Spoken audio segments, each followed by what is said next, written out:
Deux autres entreprises à présent avec nous sur ce point visuel avec Capset Media qui est notre partenaire à la fois sur le son comme sur l'image. Et je rappelle que l'ensemble de ces vidéos, vous pourrez les retrouver sur un site que Nadine nous donnera d'ici quelques instants. Maintenance industrielle, nous allons parler avec vous, Thierry, de votre entreprise. Bonjour. Bonjour. Alors, maintenance industrielle, MI, comme sur le logo. Exactement. Rappelez-nous un petit peu l'objectif de votre entreprise. Donc, Maintenance industrielle est une société de prestation de services. Donc, comme son nom l'indique, dans la maintenance. Donc, on prétend à faire une offre globale sur de la conception de machines. Donc, on intègre du BE, de la fabrication. Alors, BE, bureau d'études, bien sûr. Donc, après, on peut mettre dessus la partie automatisme, électricité, mécanique, métallerie, chaudronnerie, peinture industrielle. Donc, on va dire qu'on a une gamme assez complète sur tout le panel de la maintenance. Maintenance industrielle, donc vous êtes installé, on va le rappeler, à la zone industrielle de la Malterie, à Montier-Chaume. À Montier-Chaume. Ah, ouais. On parle depuis le début de ce salon du savoir-faire indrien. Est-ce que vous trouvez que ce savoir-faire est aussi très présent dans notre département par rapport à d'autres ? Oui, je pense que justement aujourd'hui c'est un peu dommage. On a quand même des sociétés qui sont là, mais on a de belles entreprises qui ne sont pas présentes parmi nous aujourd'hui. À titre d'exemple, Berins, Citram, Eurosteel, Eurocast, voilà, c'est des sociétés qui font des belles choses et qui ne sont pas présentes aujourd'hui. Donc on sait faire des choses effectivement dans l'endroit.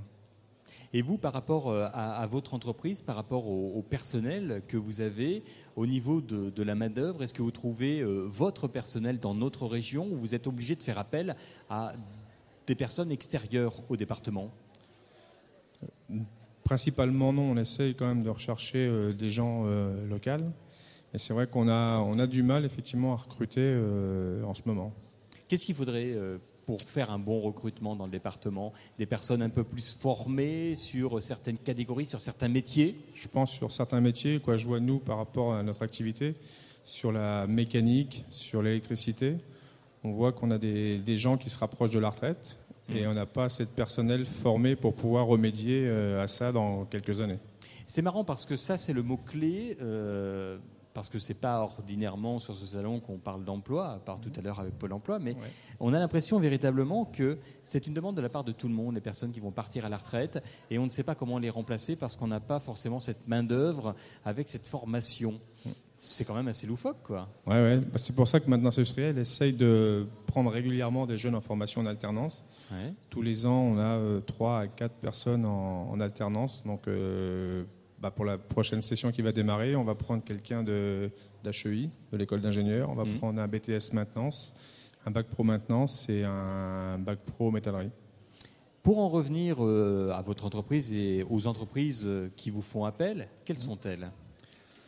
Donc c'est assez divers et varié, parce qu'on peut travailler avec un petit artisan, une petite PME, comme des multinationales, je dirais, où on travaille avec Barilla, Eurosteel, Eurocast, Berins, Siraga, quoi. On a un gros panel, je dirais, sur le département de l'Inde où on travaille avec. Eh bien écoutez, maintenance industrielle, on va rappeler le numéro de votre stand, c'est sur le stand numéro 55, et Thierry peut vous proposer plein de choses si vous êtes industriel et que vous avez besoin de maintenance industrielle. Exactement. Ou de savoir-faire. Et puis si toutefois vous qui nous écoutez, vous avez entendu l'appel concernant les propositions d'emploi, pourquoi pas vous poser aussi un CV. Exactement, il ne faut pas hésiter. Merci Thierry, vous restez avec nous, puisqu'à présent on va retrouver, puisqu'on les avait eus l'an dernier, Bruno et Nicolas pour la société Mécapreci. Alors, on va commencer par le papa. Eh oui. Comment ça va ? Ça va. Depuis l'an dernier ? Ça va très bien. Alors, la situation de l'entreprise en elle-même va bien ? Dans l'ensemble, ça va bien, mais 2012 est un peu plus dur que 2011. Qu'est-ce qui fait cette difficulté ? On a un peu moins de plans de charge de travail sur du long terme et on s'aperçoit que les séries diminuent un petit peu en quantité.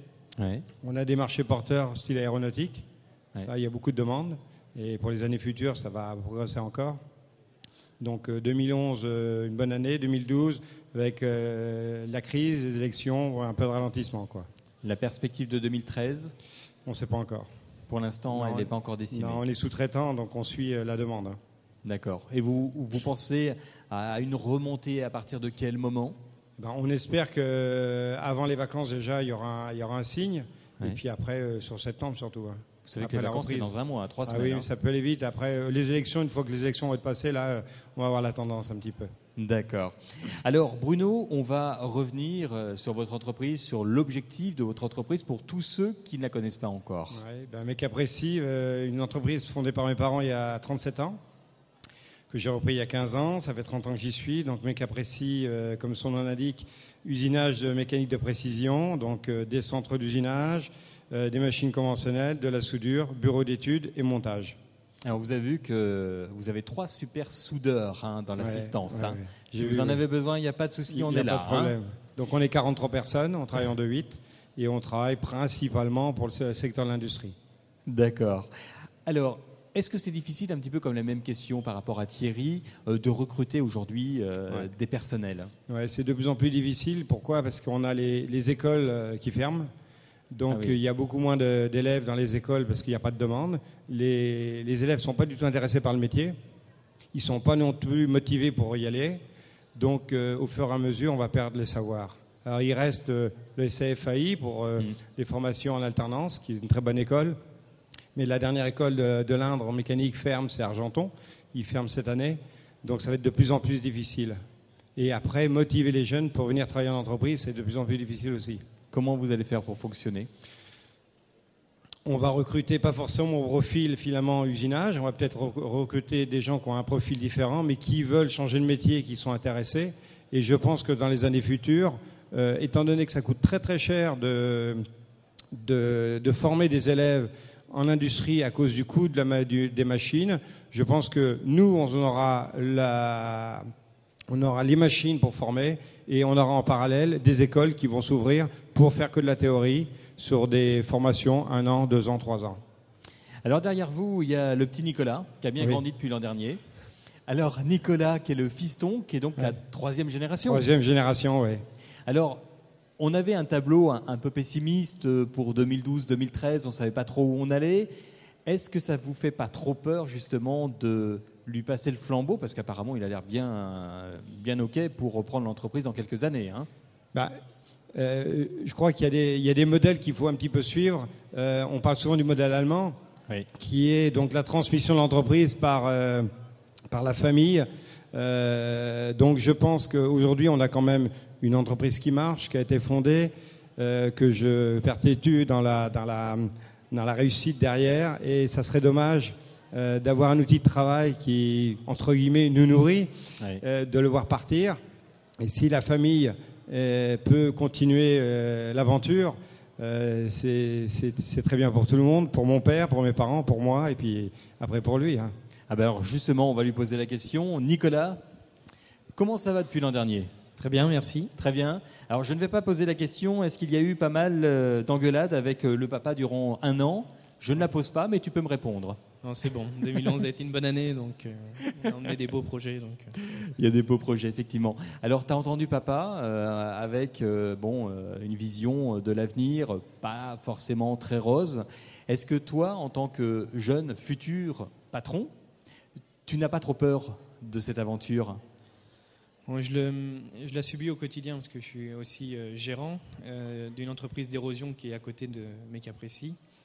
Et donc j'ai cherché quelqu'un pendant 1 an. Donc j'ai quand même trouvé un petit jeune de 21 ans qui a fait une bonne école aussi, une école privée malheureusement. Il ne sort pas de l'éducation nationale. Et donc aujourd'hui il fait l'affaire, mais c'est vrai que pour le futur, pour trouver des personnes qui ont nos compétences, c'est extrêmement difficile. Alors tout à l'heure j'étais avec Thomas qui est aussi un jeune garçon qui se trouve dans un autre stand. Ta vision aujourd'hui de l'entreprise, comment tu vois l'entreprise ? L'entreprise, c'est un lieu qui nous apporte toute la motivation tous les jours. On découvre des choses nouvelles tous les jours, on se remet en cause tous les jours. Est-ce que c'est facile de se remettre en cause justement tous les jours ? On est obligé de le faire parce qu'en fait, on part du principe que rien n'est acquis. C'est pas parce qu'on réussit aujourd'hui que demain ça sera pareil. Et donc, tous les jours, on a des nouveaux challenges et on donne le maximum pour les résoudre. Est-ce que c'est important d'avoir un papa pas très loin qui peut nous donner des conseils ? Oui, c'est extrêmement important dans le sens où il a toute l'expérience. Et puis il y a ce côté familial aussi qui permet des relations beaucoup plus simples et beaucoup plus proches. Et s'appuyer sur des personnes d'expérience, que ce soit mon père ou même tout son personnel qui m'a connu enfant aussi, c'est vraiment très bien. Et quand on est jeune, c'est facile de se faire accepter ? En plus, fils du patron.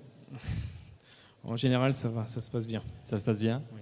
Quand le personnel connaît la personne déjà depuis très très longtemps. Oui, parce que toi, on t'a vu tout gamin, je présume. Hein ? Voilà. Hein, c'est clair. Alors, écoutez, je vous remercie beaucoup d'être intervenus, père et fils, une très belle aventure, en tout cas d'entreprise.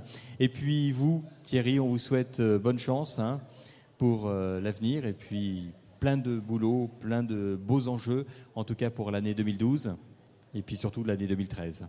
Merci à tous les trois. Allez, dans un instant, on retrouvera, puisque, il se fait déjà 16h15, on retrouvera deux autres entreprises.